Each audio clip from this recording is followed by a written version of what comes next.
Illustration. The day passed much as the day before had done.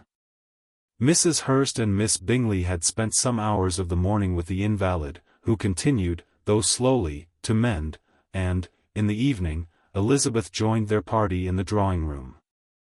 The loo table, however, did not appear. Mr. Darcy was writing, and Miss Bingley, seated near him, was watching the progress of his letter, and repeatedly calling off his attention by messages to his sister. Mr. Hurst and Mr. Bingley were at piquet, and Mrs. Hurst was observing their game. Elizabeth took up some needlework, and was sufficiently amused in attending to what passed between Darcy and his companion. The perpetual commendations of the lady either on his handwriting, or on the evenness of his lines, or on the length of his letter, with the perfect unconcern with which her praises were received, formed a curious dialogue, and was exactly in unison with her opinion of each. "How delighted Miss Darcy will be to receive such a letter." He made no answer. "You write uncommonly fast." "You are mistaken. I write rather slowly." "How many letters you must have occasion to write in the course of a year." "Letters of business, too. How odious I should think them." "It is fortunate, then, that they fall to my lot instead of to yours. Pray tell your sister that I long to see her." "I have already told her so once, by your desire." "I am afraid you do not like your pen. Let me mend it for you. I mend pens remarkably well." "Thank you, but I always mend my own. How can you contrive to write so even?" He was silent. "Tell your sister I am delighted to hear of her improvement on the harp, and pray let her know that I am quite in raptures with her beautiful little design for a table, and I think it infinitely superior to Miss Grantley's. Will you give me leave to defer your raptures till I write again? At present I have not room to do them justice." "Oh, it is of no consequence. I shall see her in January." "But do you always write such charming long letters to her, Mr. Darcy?" "They are generally long, but whether always charming, it is not for me to determine. It is a rule with me, that a person who can write a long letter with ease cannot write ill." "That will not do for a compliment to Darcy, Caroline," cried her brother, "because he does not write with ease. He studies too much for words of 4 syllables. Do not you, Darcy? My style of writing is very different from yours." "Oh," cried Miss Bingley, "Charles writes in the most careless way imaginable. He leaves out half his words, and blots the rest.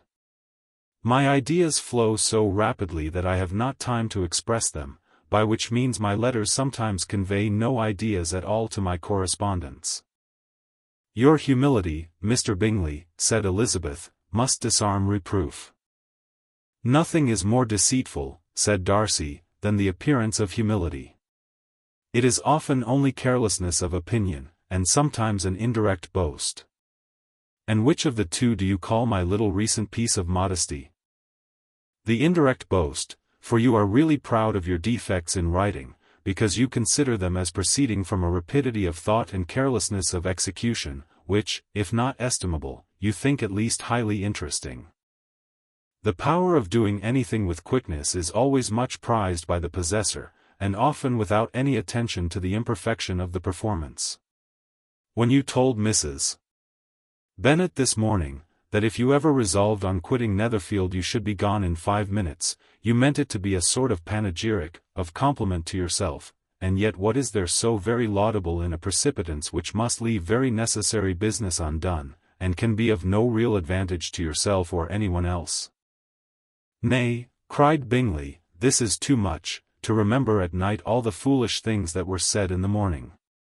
And yet, upon my honor, I believed what I said of myself to be true, and I believe it at this moment.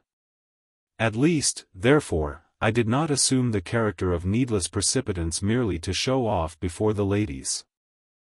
I dare say you believed it, but I am by no means convinced that you would be gone with such celerity.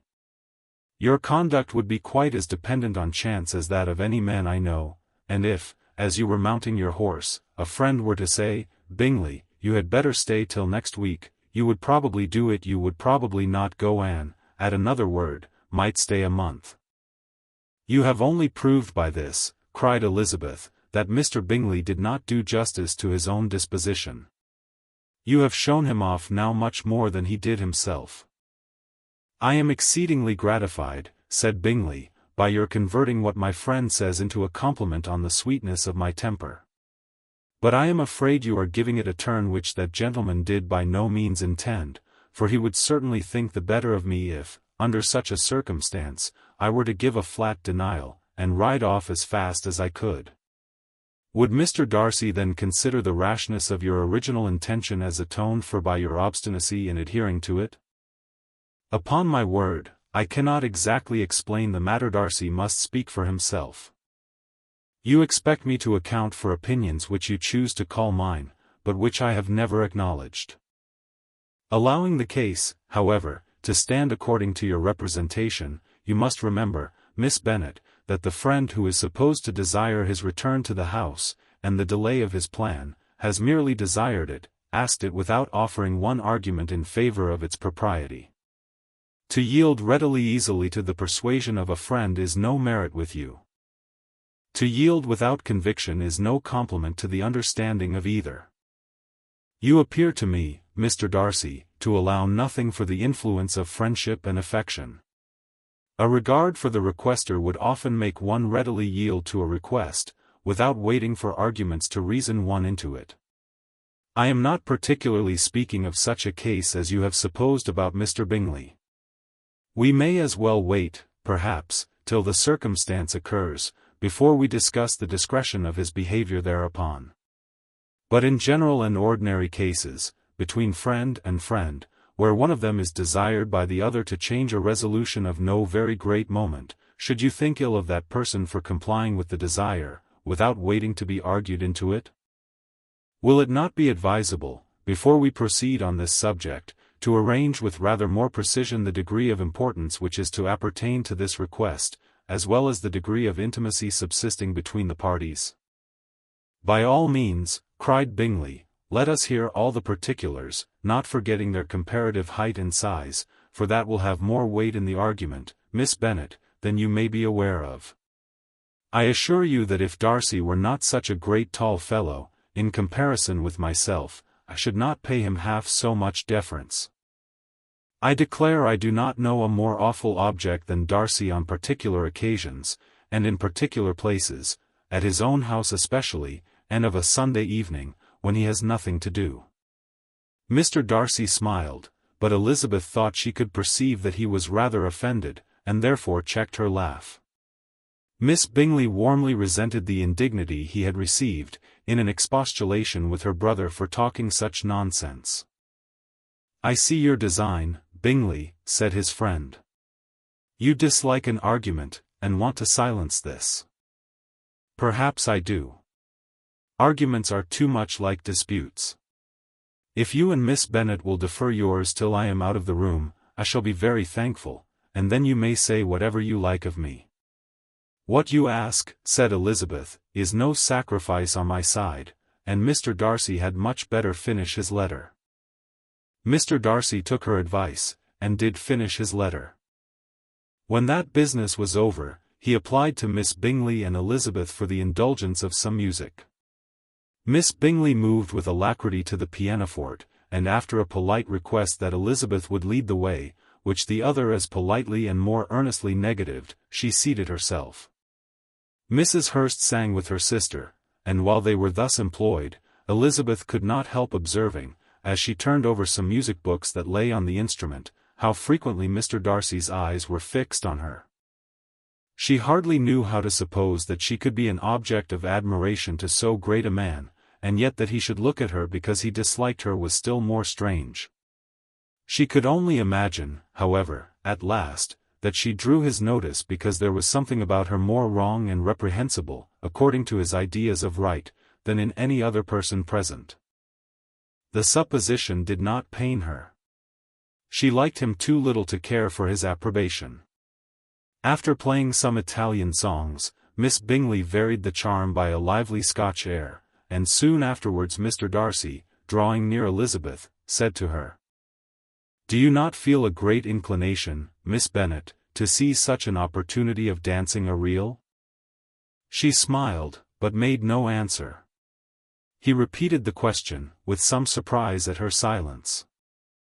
"Oh," said she, "I heard you before, but I could not immediately determine what to say in reply. You wanted me, I know, to say, yes, that you might have the pleasure of despising my taste, but I always delight in overthrowing those kind of schemes, and cheating a person of their premeditated contempt. I have, therefore, made up my mind to tell you that I do not want to dance a reel at all, and now despise me if you dare." "Indeed I do not dare." Elizabeth, having rather expected to affront him, was amazed at his gallantry, but there was a mixture of sweetness and archness in her manner which made it difficult for her to affront anybody, and Darcy had never been so bewitched by any woman as he was by her. He really believed that, were it not for the inferiority of her connections, he should be in some danger. Miss Bingley saw, or suspected, enough to be jealous, and her great anxiety for the recovery of her dear friend Jane received some assistance from her desire of getting rid of Elizabeth. She often tried to provoke Darcy into disliking her guest, by talking of their supposed marriage, and planning his happiness in such an alliance. "I hope," said she, as they were walking together in the shrubbery the next day, "you will give your mother-in-law a few hints, when this desirable event takes place, as to the advantage of holding her tongue, and if you can compass it, to cure the younger girls of running after the officers. And, if I may mention so delicate a subject, endeavour to check that little something, bordering on conceit and impertinence, which your lady possesses." Illustration. No, stay where you are. Copyright 1894 by George Allen. Have you anything else to propose for my domestic felicity? Oh yes. Do let the portraits of your uncle and Aunt Phillips be placed in the gallery at Pemberley. Put them next to your great-uncle the judge. They are in the same profession, you know, only in different lines. As for your Elizabeth's picture, you must not attempt to have it taken, for what painter could do justice to those beautiful eyes? It would not be easy, indeed, to catch their expression, but their color and shape, and the eyelashes, so remarkably fine, might be copied. At that moment they were met from another walk by Mrs. Hurst and Elizabeth herself. "I did not know that you intended to walk," said Miss Bingley, in some confusion, lest they had been overheard. "You used us abominably ill," answered Mrs. Hurst, "running away without telling us that you were coming out." Then taking the disengaged arm of Mr. Darcy, she left Elizabeth to walk by herself. The path just admitted 3. Mr. Darcy felt their rudeness, and immediately said, "This walk is not wide enough for our party. We had better go into the avenue." But Elizabeth, who had not the least inclination to remain with them, laughingly answered, No, stay where you are. You are charmingly grouped, and appear to uncommon advantage. The picturesque would be spoilt by admitting a 4th. Goodbye." She then ran gaily off, rejoicing, as she rambled about, in the hope of being at home again in a day or 2. Jane was already so much recovered as to intend leaving her room for a couple of hours that evening. Illustration. Piling up the fire. Copyright 1894 by George Allen.